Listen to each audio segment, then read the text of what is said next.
Bismillahirrahmanirrahim. Assalamualaikum warahmatullahi wabarakatuh. Alhamdulillahirabbil alamin wa bihi nasta'in wa ala umuri dunya waddin. Wassalatu wassalamu ala asrofil anbiya'i wal mursalin wa ala alihi wa sahbihi ajmain, amma ba'du. Alhamdulillah, pada kesempatan pagi hari ini kita dapat berjumpa kembali di mata kuliah Praktek Perbankan 1. Sebelum kita mulai perkuliahan kita pada pagi hari ini, marilah kita berdoa terlebih dahulu. Semoga kita selalu diberi kesehatan, semoga kita diberi kelancaran, kesuksesan. Yang lebih penting lagi dan terpenting, semoga kita selalu diberi kesehatan dan keselamatan. Ala hadhihi niyah wa kulli niyatin sholihah. Al-Fatihah.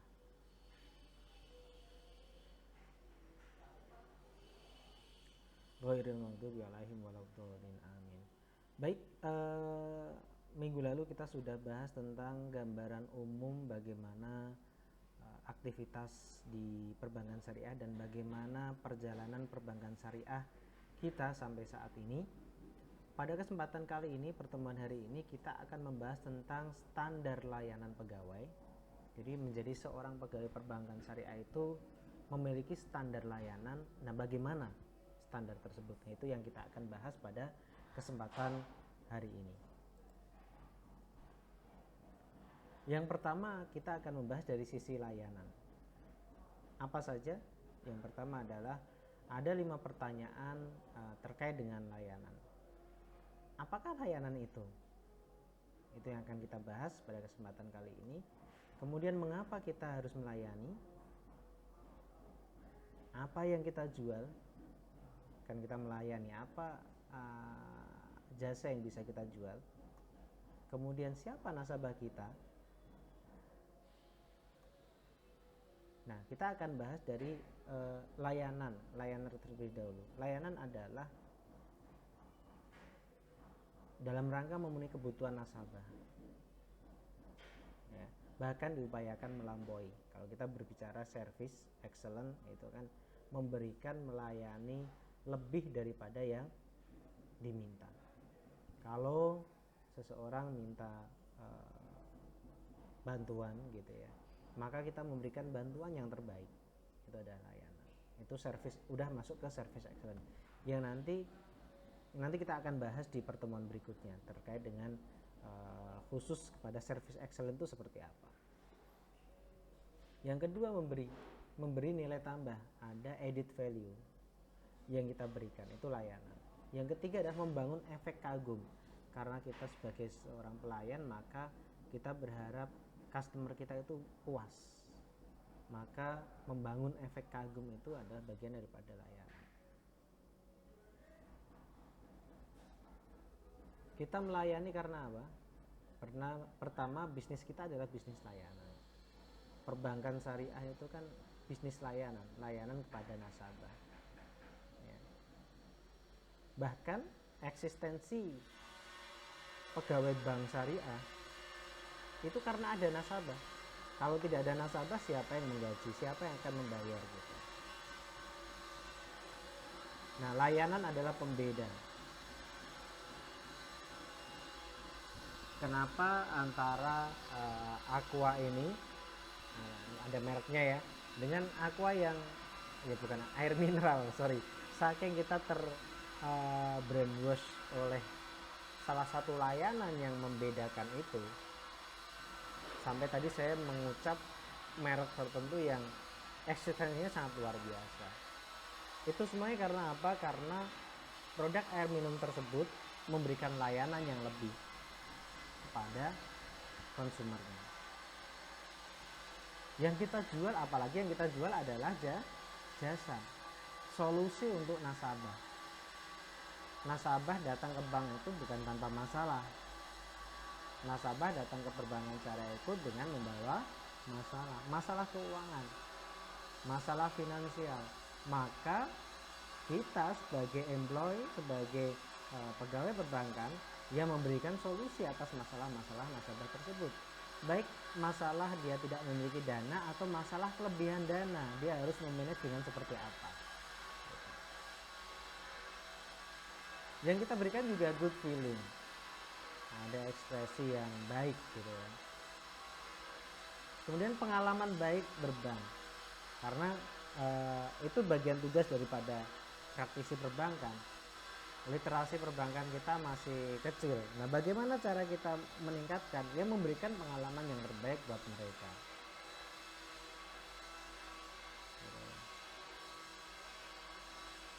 Nah, siapa nasabah kita? Ketika kita menjadi seorang pegawai bank, siapa nasabah kita?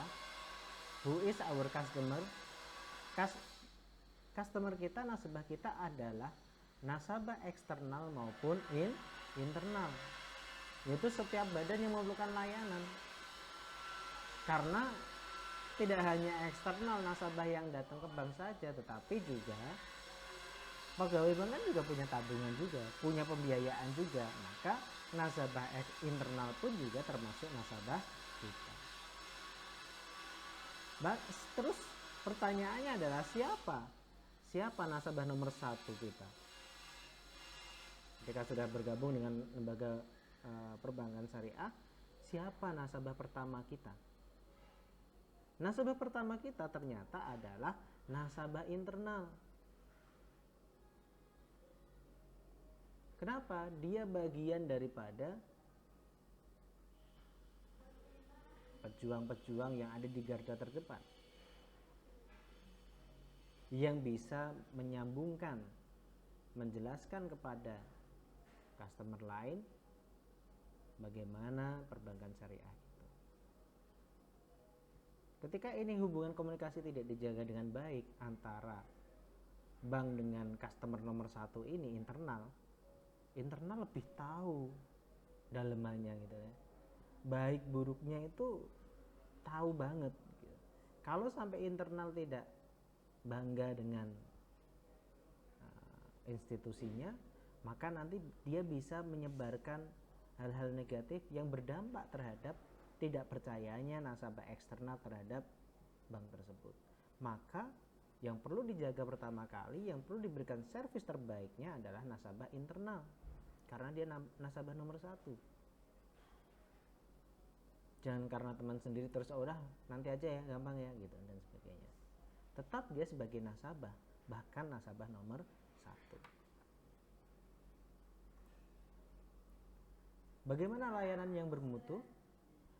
Layanan yang bermutu, pertama, pertimbangan pelanggan tentang kesempurnaan sebuah lembaga. Yang kedua, hasil perbandingan antara harapan dengan persepsi dari layanan yang diterima. Jadi nasabah datang itu dengan persepsi servis terbaik gitu ya. Maka layanan bermutu kita bisa masuk ke dalam hal tersebut, bisa memberikan seperti yang diharapkan atau diekspektasikan. Memberikan harapan kepada pelanggan secara terus-menerus konsisten. Jadi ada harapan yang kontinuitas. Memberikan yang terbaik terus gitu ya. Ukuran untuk mengukur beberapa sesuai layanan yang diberikan dengan harapan pelanggan. Maka layanan bermutu mengandung aspek-aspek 4 hal ini. Penentu layanan bermutu apa saja? Ada reliability, kemampuan menampilkan layanan yang dijanjikan dengan akurat dan andal. Kalau misalnya disebutkan dalam profilnya kami memberikan layanan A, maka bagaimana layanan A tersebut dapat diberikan kepada konsumen dengan akurat dan andal, maka ini dikatakan reliable, dapat dicapai gitu ya. Yang kedua adalah assurance, pengetahuan dan tata krama pegawai dan kemampuan mereka untuk membangun kepercayaan dan keyakinan. Karena asuransi atau dia jaminan, memberikan jaminan, punya tata krama, pengetahuan, kepercayaan dan keyakinan. Yang ketiga adalah tangible, tampilan fasilitas fisik, sarana prasarana, peralatan, bahkan ke personilnya dan komunikasinya ini juga menjadi penting. Dikatakan layanan bermutu kalau dia tangible. Yang keempat, empati. Harus punya perhatian. Nasabah tadi pertama, nasabah datang dengan masalah, maka bagaimana kita bisa berempati, bisa masuk ke dalam masalahnya. Posisikan kita sebagai pegawai memiliki masalah yang dimiliki oleh nasabah, masalah keuangan pastinya.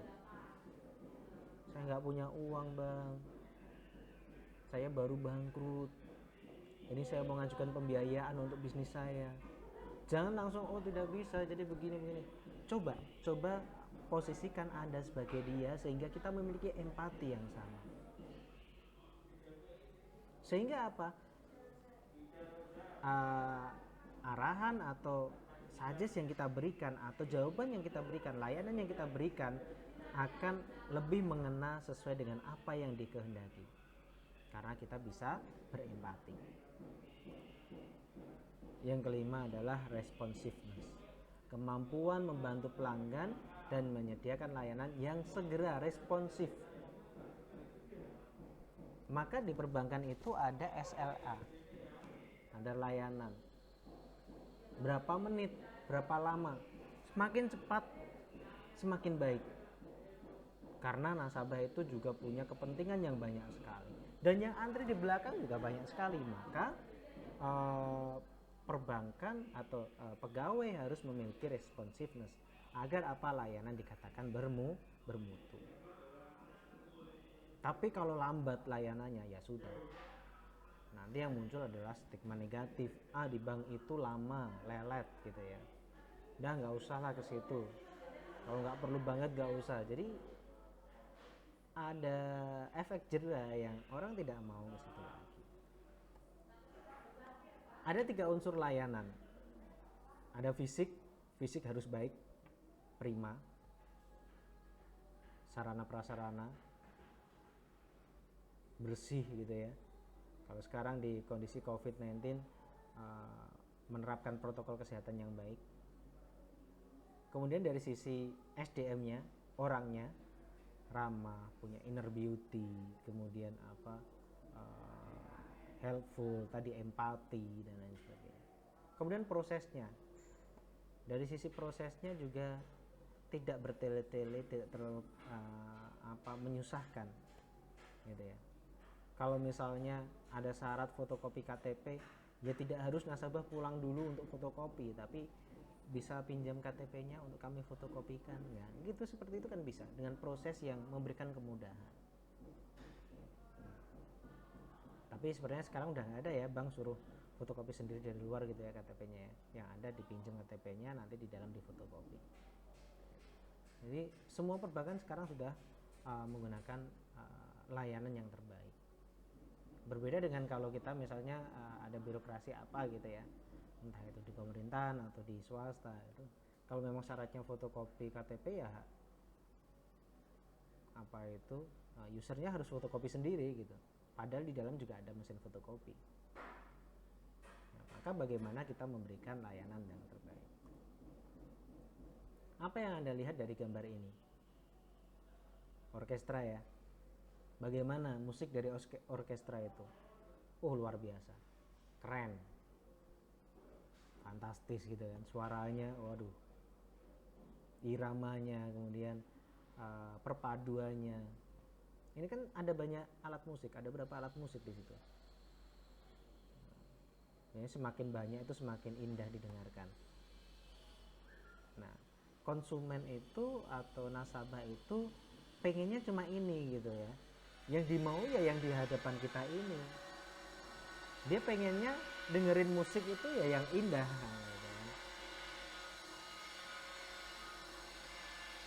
Pokoknya outputnya ya sesuai yang diharapkan. Nah itu nasabah seperti itu. Dia nggak tahu kalau di belakang layar itu ada proses ini. Harus ada tim IT-nya, harus ada bagian sound system yang mengatur biar mic 1 sama mic 2 tidak bentrok sehingga bunyi nging dan sebagainya.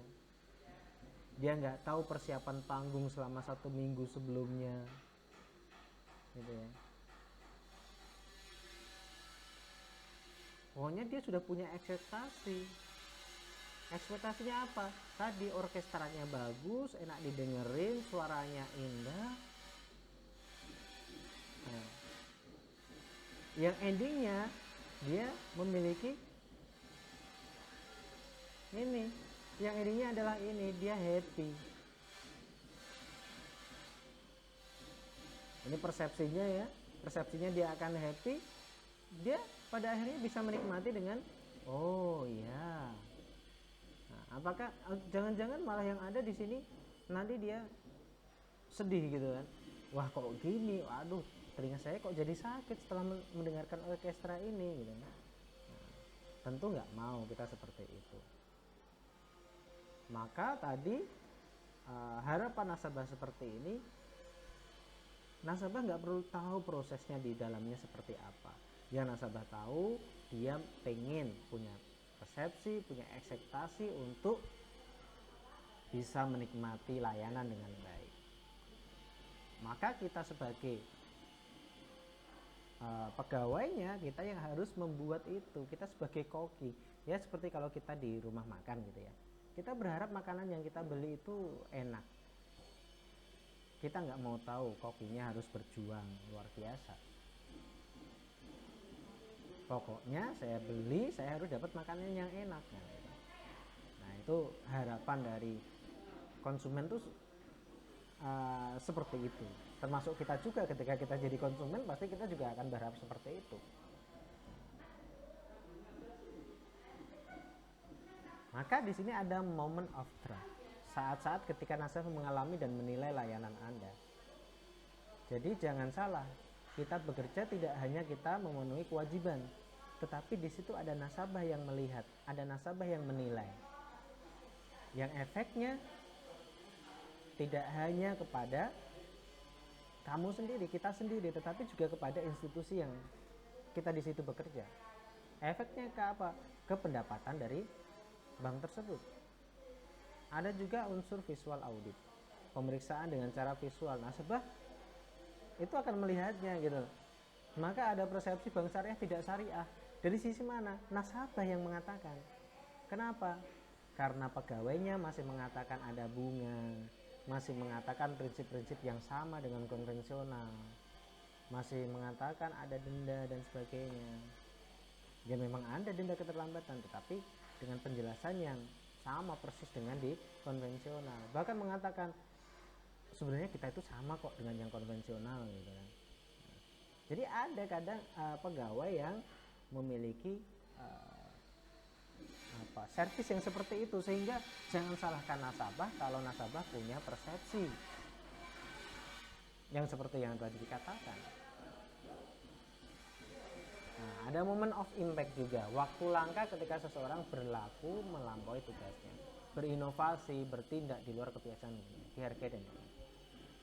Jadi efeknya ketika kita memberikan tadi yang terbaik, tidak hanya kepada kita aja pribadi, tetapi juga institusi terhadap lembaga perbankan tersebut. Ada semboyan kerja layanan ikhlas, cepat, tuntas. Ya. Kita melayani nasabah dengan ikhlas. Kita niatkan dengan ibadah.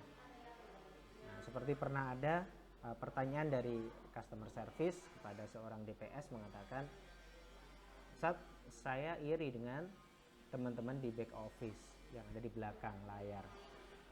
Iri kenapa? Iri karena nggak bisa sholat duha. Iri karena nggak bisa tadarusan di sela-sela waktu. Berbeda dengan mereka, mereka bisa sholat duha di jam 9 atau jam berapa, dan bisa membaca Al-Quran sebentar, barang satu halaman dan sebagainya. Kalau kami nggak bisa yang DCS Ustaz, apalagi kami yang di security nggak bisa juga Ustaz, gimana gitu ya. Nah, jawaban DPS saat itu mengatakan, ibadah tidak hanya melulu ibadah mahdhah atau ritual, tetapi kita melayani dengan sepenuh hati, melayani dengan ikhlas, memberikan jasa yang dibutuhkan oleh nasabah, itu juga bagian daripada ibadah gitu ya. Itu bagian daripada ibadah, karena nasabah yang datang itu tidak untuk hanya sekedar aktivitas gitu, tapi untuk memenuhi kebutuhan rumah tangga juga. Ada anak istri yang menunggu, ada anak istri yang mengharapkan rezeki gitu kan.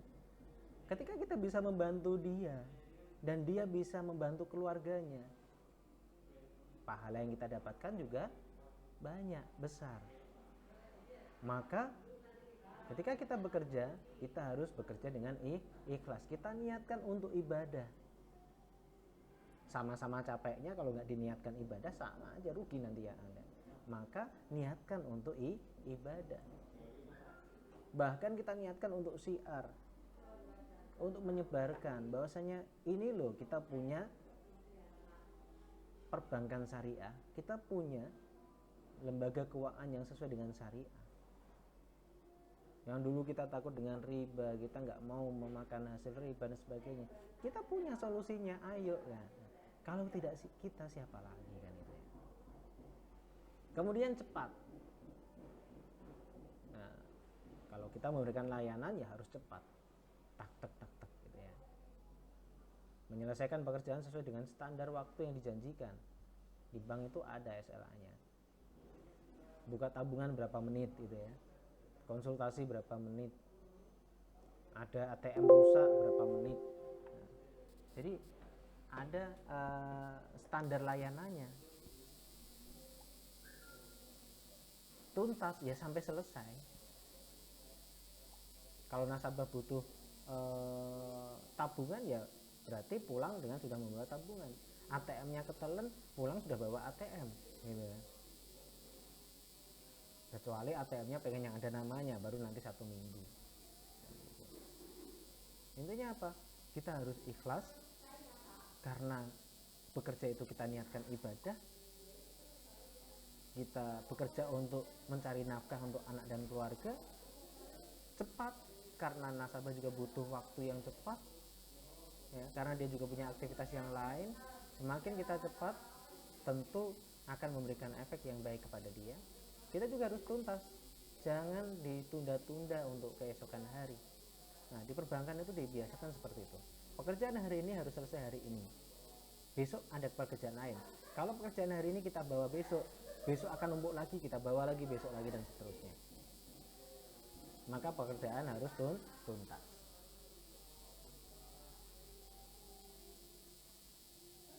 Nah, contohnya ini ada 3 kata ajaib, 3 best word yang terbaik. Yang pertama sapa. Assalamualaikum, kalau di kita kan gitu. Assalamualaikum Pak Adi, ada yang dapat kami bantu? Nah, kita tawarkan, kita sapa. Nasabah itu senang kalau disapa. Apalagi nasabah yang nggak paham tentang perbankan, baru pertama kali masuk bank, dicuekin aja gitu kan. Sama kayak di Indomaret, kita baru masuk juga, selamat datang di Indomaret gitu. Jadi ada teguran, ada sapaan yang itu kalau istilah Jawanya itu diwongke gitu ya. Kemudian mulailah dengan kata maaf. Contohnya ketika kita mau meminjam KTP-nya atau identitas atau apapun itu, ucapkan kata maaf. Mohon maaf Bapak, boleh saya pinjam kartu identitasnya? Maaf Ibu, silahkan bisa ditunggu antriannya di sini. Nah, jadi ada permintaan maaf gitu ya. Itu bagian juga daripada untuk orang itu respect terhadap kita. Coba kalau maafnya kita hilangkan, Bapak boleh pinjam identitasnya. Nah, itu kurang baik gitu. Mahasiswa juga bisa menerapkan ini ke dosen. Ketika mau minta RPS-nya, Pak, minta RPS-nya gitu ya. Itu kan kurang enak. Berbeda dengan kalau misalnya, mohon maaf Bapak, RPS-nya bisa kami minta gitu kan, untuk di-share ke teman-teman yang lain. Atau mohon maaf Bapak, perkuliahan besok seperti apa ya. Jadi dibiasakan ketika kita meminta sesuatu dari seseorang, meminta tidak hanya fisik, uang dan sebagainya ya, tetapi meminta perhatian, meminta untuk melakukan sesuatu, itu kita awal dengan kata-kata maaf, karena bisa jadi itu mengurangi kenyamanan gitu ya. dia harus buka dompet gitu kan, identitasnya harus dibuka ke orang lain. Nah itu kan bagian daripada mengurangi kenyamanan. Maka kita ucapkan permohonan maaf.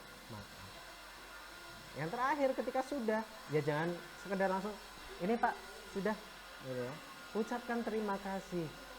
Terima kasih Bapak, ini KTP-nya bisa saya kembalikan kembali gitu ya. Terima kasih sudah berbelanja di Indomaret kan gitu. Terima kasih. Apa susahnya mengatakan terima kasih gitu kan. Ya. Maka sapa, maaf, terima kasih, ini 3 kata yang sangat luar biasa. Hanya dengan 3 kata ini gitu ya. Nah, selanjutnya, layanan untuk pelanggan datang bukan dari sebuah panduan atau sebuah sistem. Layanan untuk pelanggan itu datang dari sekarang masuk ke standar penampilan. Bagaimana standar penampilan pegawai bank? Kira-kira kalau dari 2 gambar berikut ini, bagusan yang mana? Lebih suka yang ini atau suka yang ini? Kira-kira kalau lihat yang model seperti ini, dasinya ngelewer-ngelewer gitu ya, terus kancingnya nggak dikancingin, rambutnya acak-acakan habis naik Gojek, terus sepertinya semalam habis bergadang gitu kan, matanya sampai kayak gitu.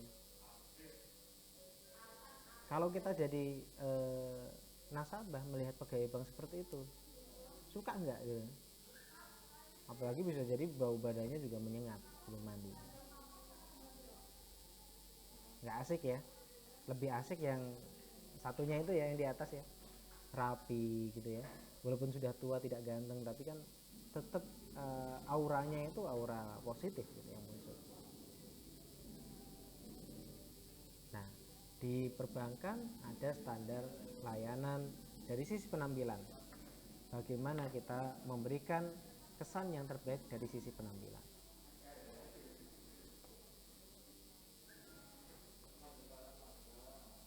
Standar umumnya penampilan itu citra diri dan citra perusahaan. Ketika kita berpenampilan yang terbaik, maka akan memberikan citra yang baik juga kepada diri sendiri dan juga kepada perusahaan itu. Ketika kita berpenampilan baik, maka dia dari bank apa ya gitu kan, atau dari kampus, dia dari kampus mana ya itu ya, oh UIN, oh keren ya, mahasiswa UIN rapi-rapi, sopan-sopan. Dari bank apa itu? Oh Bank Syariah Mandiri. Oh iya, oh bagus ya ternyata ya, kan gitu kan. Dia akan memberikan citra yang baik kepada diri sendiri dan juga kepada institusi. Tapi kalau buruk, sama juga. Wah kok gitu ya ternyata BSM ya, kok gitu ya ternyata UIN Wali Songo ya, kan gitu. Nah, maka kita harus selalu menjaga, kalau di perbankan gitu ya, menjaga citra diri dan perusahaan. Dan itu juga salah satu sarana komunikasi. Kok bisa? Ya karena itu bentuk komunikasi antara nasabah dengan bank, bank dengan nasabah, untuk menceritakan bank kami itu profesional, bank kami bekerja dengan serius. Ini loh buktinya keseriusan kami dalam berbusana gitu ya, dalam memberikan layanan yang terbaik. Jadi jangan khawatir nanti uang Anda itu tidak akan bisa maksimal. Kami akan kembangkan uang Anda dengan baik.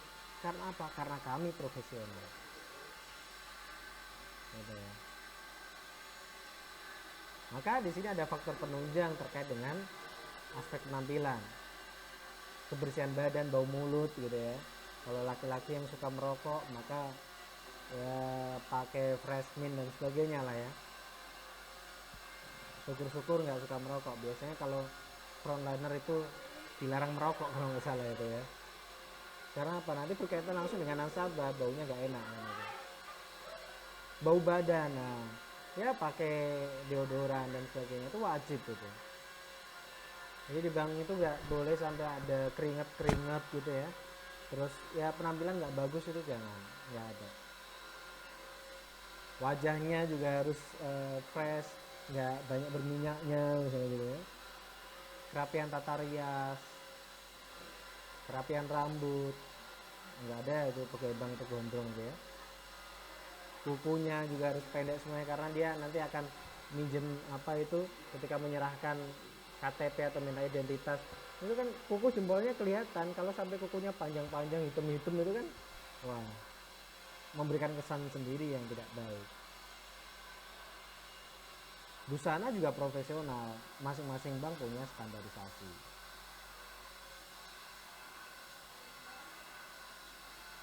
Pakaian misalnya ini ada contohnya, hari Senin sampai Kamis menggunakan seragam tertentu ya. Jika belum punya ada standarnya, baik putih dan sebagainya gitu ya. Jumat pakai apa? Batik atau pakai baju koko. Pakaian harus rapi sopan. Jadi jangan apa ya, jangan suka-suka kita, nggak bisa di bank itu nggak bisa dengan suka-suka. Atau protes Jumat kok pakainya batik nggak pakai baju koko, kita kan muslim, kenapa kita nggak mau pakai itu kan misalnya gitu. Nggak bisa kayak gitu. Kita harus taat patuh dengan tadi, dengan aturan yang sudah ditetapkan oleh pihak bank. Nah ini contohnya, ada yang salah nggak dengan ini? Yang bawah cantik juga, rapi juga ya, tapi tidak cocok untuk sebagai pegawai bank yang profesional. Cocoknya dibawa ke kondangan gitu ya, atau ke mall itu masih cocok, atau kumpulan ibu-ibu PKK itu masih oke. Tapi kalau untuk memberikan pelayanan di kantor, office ya, yang bawah tidak cocok, cocoknya yang atas. Dari pria juga sama, ada standarisasinya gitu ya. Di bank itu kebanyakan pakainya ini wajib pakai lengan panjang ya, biar apa, biar seragam rapi bersih gitu ya. Karena kalau ini kelihatan nanti kalau tangannya nggak bagus, nggak seragam, nanti malah berefek yang tidak baik gitu. Maka biasanya di perbankan itu lengannya lengan panjang, kecuali yang hari Jumat pakai batik boleh, menggunakan batik lengan pendek pun boleh.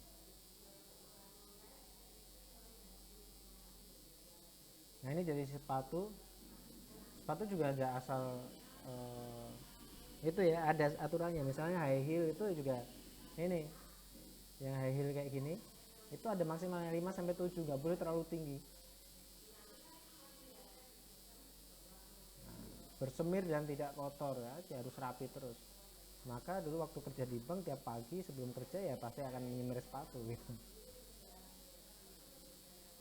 agar selalu penampilannya itu prima. Nanti kalau enggak akan di mention itu, di apa itu, doa pagi akan disebutkan, oh mas itu dari mana tadi habis becek-becekan di sawah mana ya, karena kelihatan lusuh gitu. Nah tidak boleh pakai sepatu bertali. Nah, sepatu santai, sepatu cat dan sebagainya itu enggak. Ini standar sepatu, dari sisi standar sepatu seperti itu. Nah maka yang model-model kayak gini, sepatu santai ini nggak bisa, nggak boleh. Harus sepatu yang pantopel, yang bisa disemir seperti ini, yang mengkilap. Coba kalau enggak, kenapa sih nggak boleh ya? Coba aja kita kalau sebagai nasabah melihat pegawai bank pakai itu auranya gimana itu, kita bisa menilainya. Nggak asik gitu kan. Itu cocoknya buat jalan-jalan aja, bukan untuk jadi pegawai kantoran. Tata rias wajah wanita, memakai rias wajah sederhana, nggak terlalu diblok gitu ya. Minimal bedak tidak terlalu tebal, merata. Lipstik warna terang ya. Tidak boleh dengan lipstik warna gelap ataupun warna yang terlalu pucat. Dan frontliner itu biasanya tiap beberapa ini sekali kalau udah lusuh ke belakang bedakan lagi ya, karena dia di garda terdepan. Tata rias wajah rambut pria, rambut disisir rapi tidak melebihi kerah baju. Ini kan ada kerah baju di sini, jangan sampai ngelewer gitu ya. Nah, jika berkumis atau berjenggot harus dicukur rapi, nanti akan menjadi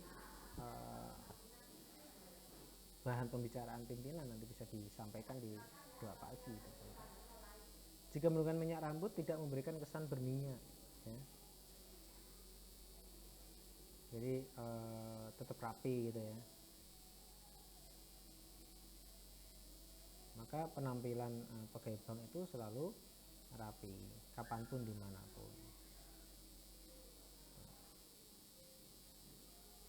Nah, ganteng sih, cuman nggak cocok jadi pegawai bank karena rambutnya itu cocoknya untuk jalan-jalan. Nah, kalau yang sebelah kiri ini kan enak dilihat ya, rapi.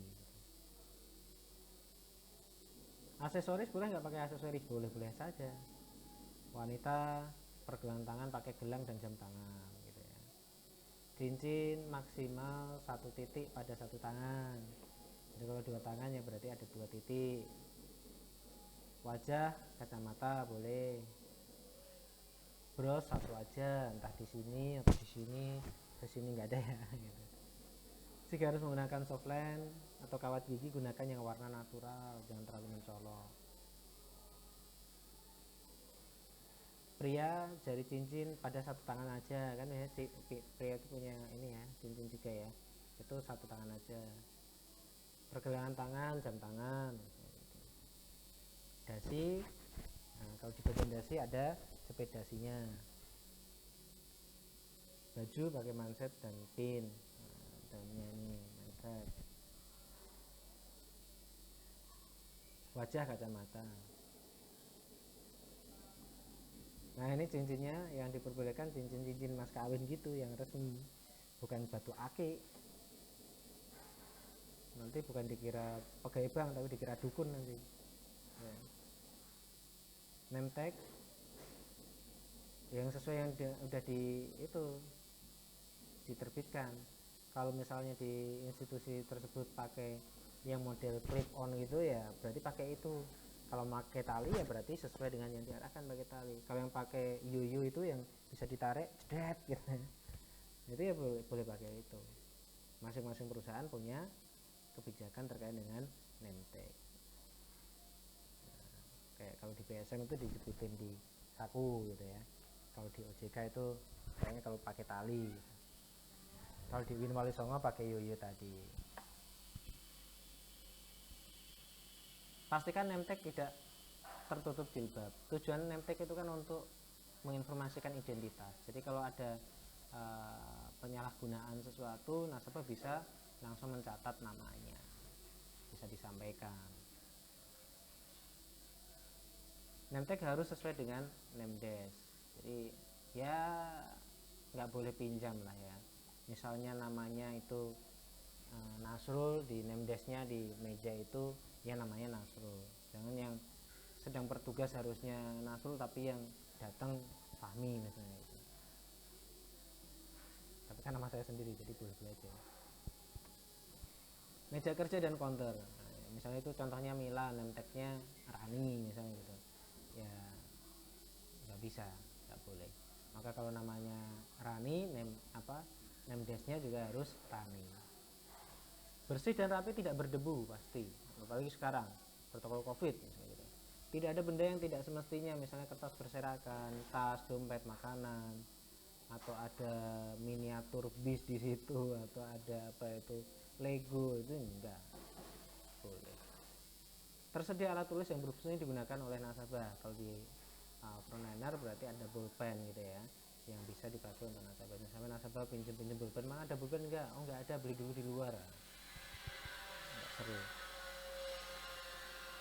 Rak brosur, tag one box, terisi brosur. Jadi kalau ada, ini juga menjadi ini ya, kalau kita ke cabang-cabang itu, kalau ada tempat brosur kosong, nah, itu itu menjadi temuan gitu ya. Ada tempatnya ya harus ada isinya. Kalau nggak ada isinya, tempatnya ambil. Jangan sampai ada tempatnya nggak ada isinya. Saru gitu ya. Ada name dash yang terbaca oleh nasabah. Untuk mempermudahkan membacanya ada name dash. Jika petugas akan meninggalkan area kerja untuk waktu yang cukup lama, istirahat, name dash agar pada posisi close dibalik, yang baliknya itu biasanya close. Biar nasabah nggak di PHP-in gitu. Ada tanaman hidup jika luas area meja kerja atau counter memungkinkan, untuk menambah nuansa hidup ya. Nah seperti ini lebih indah, lebih bagus. Nggak perlu, walaupun kita suka dengan miniatur, kita suka dengan aksesoris, tapi masalahnya ini adalah profesionalisme. Kita harus bekerja profesional, harus memberikan kerapian, karena nasabah kita itu beraneka ragam, macam-macam, ada yang suka, ada yang nggak suka. Paling aman adalah kita netral, less is more gitu ya. Sesuatu yang less, terbatas, yang cukup, itu kadang malah memberikan efek yang lebih. Maka kalau iklan-iklan di luar negeri itu kadang blank putih aja terus ada tulisannya di tengah. Beda sama iklan di Indonesia, colorful, di mana-mana warna, ada bunga-bunganya dan sebagainya. Maka sesuatu yang simple kadang memberikan nilai yang lebih. Nah ini ada standar busananya, CS dan tailor wanita. Setiap hari Jumat ada baju batik yang seragam ya. Tapi itu tangannya kurang ke bawah itu mbak ya, nanggung gitu. Kemudian busana petugas CS dan tailor wanita Selasa dan Kamis pakai warna seperti itu. Yang laki-laki kalau Jumat batik, minggu pertama seperti itu ya. Yang cowoknya ada hari Selasa Kamis, nanti hari Senin dan Rabu beda lagi. Ada beberapa uniform atau seragam yang diberikan nanti sebagai pegawai. Nah ini warnanya berbeda lagi. Standar penampilannya seperti ini. Kalau laki-laki, panjang rambut tidak melebihi kerah baju ya. Kemudian ID card dijepit pada kantung baju kiri, bukan di saku celana atau diikat pinggang atau di dasi ya. Biasanya kalau kita masih muda itu pengennya tampil beda gitu ya, tapi itu tidak boleh. Panjang dasi di depan kepala, ikat pinggang gitu ya. Jangan ke bawah, jangan terlalu panjang atau jangan terlalu pendek kayak jojon nanti. Aksesoris sederhana, jam ya secukupnya, pakai cincin juga sewajarnya. Lengan baju tidak digulung, nah itu. Jadi lengan baju boleh digulung itu waktu makan aja atau wudhu. Kalau sudah mulai beroperasi ya harus dikancingkan. Sepatu pantofel kulit gelap polos dalam keadaan bersemir yang rapi ya. Untuk perempuan ini mengenakan rias wajah minimal bedak dan lipstik, jangan terlalu lumluk, jangan terlalu mencolok. Aksesoris sederhana, pakai bros satu aja, kalungnya di dalam aja, nggak usah di luar ya. Aksesoris sewajarnya, jangan kayak butejo, cincin dan gelangnya banyak sekali ya. ID card dijepit pada posisi kiri atas baju. Kalau di seragamnya perempuan itu ada tempatnya yang sudah disiapkan karena memang didesain untuk itu.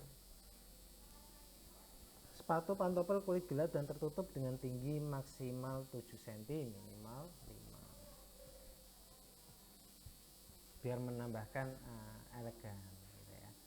Nah itu saja pertemuan kita pada hari ini terkait dengan standar layanan. Semoga bermanfaat. Semoga nanti kalau bergabung dengan perbankan bisa berkiprah membantu suksesnya perbankan syariah di Indonesia. Sekian, Jika ada pertanyaan bisa langsung ditanyakan di kolom diskusi. Semoga sukses selalu, semoga sehat selalu, dan kita akan bertemu di pertemuan minggu depan. Wassalamualaikum warahmatullahi wabarakatuh.